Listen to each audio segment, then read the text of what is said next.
It's Charter Local Edition. I'm Brad Pomerance in the Long Beach area. Today we are joined by Frank Rubio. He is the president of Long Beach Lesbian-Gay Pride, Inc. We know the organization well. For 33 years, you have been holding a gay pride celebration in Long Beach. I must say this must be an exciting year to be part of the organization. The mayor of Long Beach, Robert Garcia, happens to be a gay man.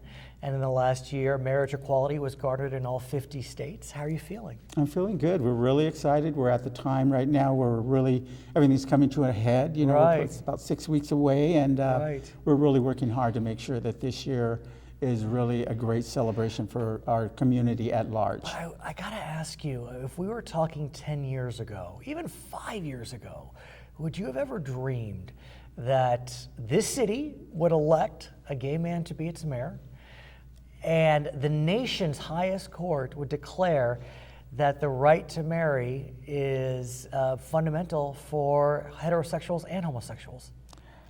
I probably would have hoped, Right. I probably would have thought that the struggle would have been a longer one, and that it wouldn't have come in a time as short as this. But I'm very happy, our community's happy, and I think that there's still a long way to go as a community. And let's talk about some of the challenges before we talk about the celebration, because it's a good one, believe me. As we speak, certain states in other parts of the country are grappling with questions surrounding gay and lesbian rights. In Georgia, the governor wound up vetoing a piece of legislation that was seen as minimizing gay and lesbian rights, whereas in North Carolina and Mississippi, their governors did sign legislation that was seen by some to be trampling on gay and lesbian rights. What do you make of this struggle that we are seeing in the nation on the question? Well, it's basically, I think it's really, we as a community do have a lot of struggles, and we can see that at a time when maybe people may take it for granted that everything is moving forward in a positive way. I think these are just examples of how our community still has struggles before us, and that it's only when we can come together and try to change people's perceptions on how we as a community are and the things that we're working for. We, as examples, I think that that's probably what's going to help change people's mind. What's so fascinating, I have the good fortune of working in different states. And here we are in California, where legislation is being passed to protect gays and lesbians, including those that may be part of the transgender community as it relates to bathroom access. The exact opposite is happening in North Carolina. And yet we're 50 United States. And so it's just so interesting how we're part of this grand union, and yet at the same exact moment in time, our two states are passing legislation diametrically opposed. Well, and I think you hit a key word there. You said united. I don't think that's quite the adjective I would use. One could say it's called the United States, but right, one could say. It is, and I think that that's something that we should all achieve for. But I think that when you live in a state like California, where I believe you have a different mentality, people are a lot more open.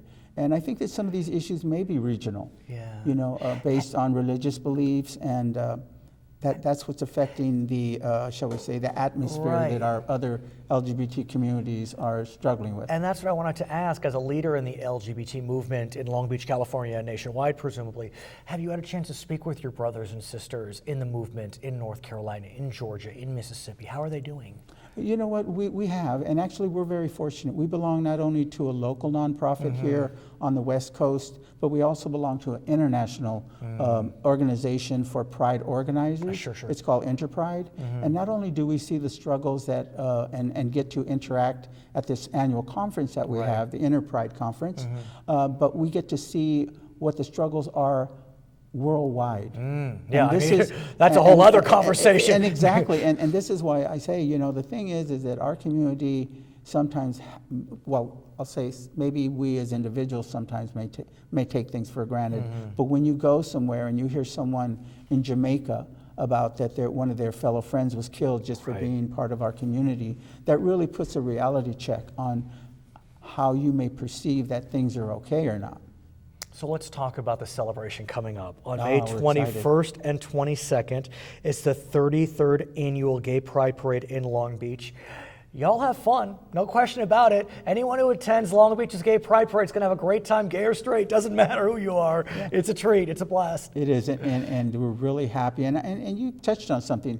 Over the last 5 years, we've seen that our event has become a more inclusive and not exclusive event, yeah. You know, whereas we do have people, because that's why I like to use the term our community, our Long Beach community. Well, allies too, yeah. And it is, It gay-friendly allies, yeah. And that's what we're seeing, the switch in our festival. It is and interesting celebration, how, and it's great. Yeah, in our lifetimes, we've seen, I mean, I never heard the term ally, growing up. Exactly. And gay-friendly. Yeah. PFLAG, all those different organizations. Wonderful organizations. So let's talk about what's happening on May 21st and 22nd. Well, 5 stages, is that right? 5 stages. Go. Tell us about 5. Main stage. Our main stage is one of our center stages that we have a lot of great entertainment. We've had Jennifer Hudson, the B-52s.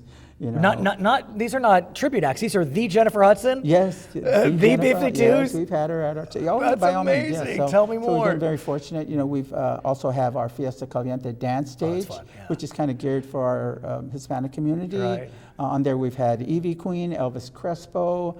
We've had really, big name acts that come from, South America. Right. Yeah, and we have a dance stage. Urban. And we have an urban soul stage also. We have our family fun zone. And I think that's important to talk about. It really is. Because, again, when I was growing up, I didn't have any friends who had parents that were gay or lesbian. And now my daughters, in their preschool class, there are a couple of kids with 2 dads, 2 moms. They don't, honestly, Frank, it's crazy. It's just so part of their vernacular. They don't even understand what the issue is. Yeah. It's such an interesting, in one generation, it's like, oh, they're the gay dads and they're the gay moms, and there's no blinking.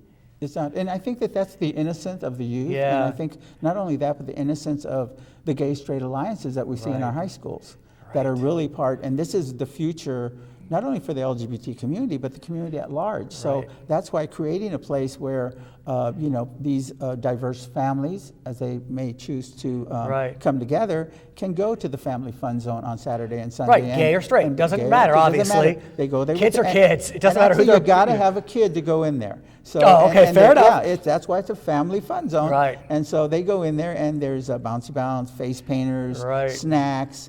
Little trains for them to get on, and so it's really where they can interact, as a family, and that's what we really like. As well as, we have on Friday, the 20th coming up, we have what is called Teen Pride. Sure. And May 20th. May 20th, the Friday before our weekend. And how important is that? Because it really we think is. about our, those teens that are gay and lesbian, and they often wind up, I shouldn't say often, but they can wind up rejected, homeless, victimized, and so I'm glad to hear that you're looking out for teens. It really is creating a place where they not only are empowered to maybe entertain, they have a talent contest, they have their games there, there's a lot of interactive, there's services that are for that target audience. What would that have meant for you if you had that when you were younger?